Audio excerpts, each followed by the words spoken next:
परमेश्वराच्या नावाला पण धन्यवाद देऊया. स्तोत्रसहिताचा 23वा अध्याय आणि वचन 1 आपण वाचूया.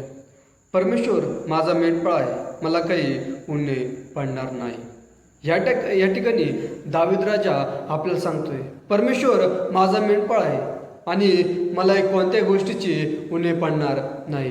कारण त्या दावीद राजाला माहिती आहे, ज्यावेळेस मी देवाचा धावा केलेला आहे, ज्यावेळेस मी माझं गारानं देवाला सांगितलेलं आहे, माझं संकट देवाला मी सांगितलेलं आहे, त्या प्रत्येक संकटातून देवाने मला वाचवलेलं आहे. माझ्या मेंढपाळाने मला त्या प्रत्येक संकटामधून आणि प्रत्येक अडचणीमधून मला वाचवलेलं आहे.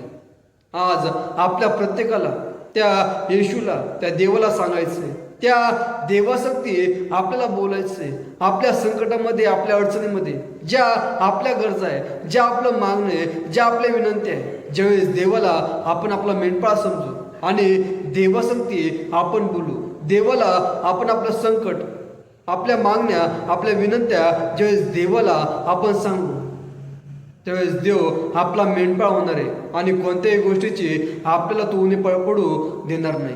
म्हणून आज आपल्या प्रत्येकाला त्या देवावर आणि त्या येशूवर अवलंबून आपल्याला राहायचं आहे. देवबाप या वचनावर आपल्याला आशीर्वाद पाठवू.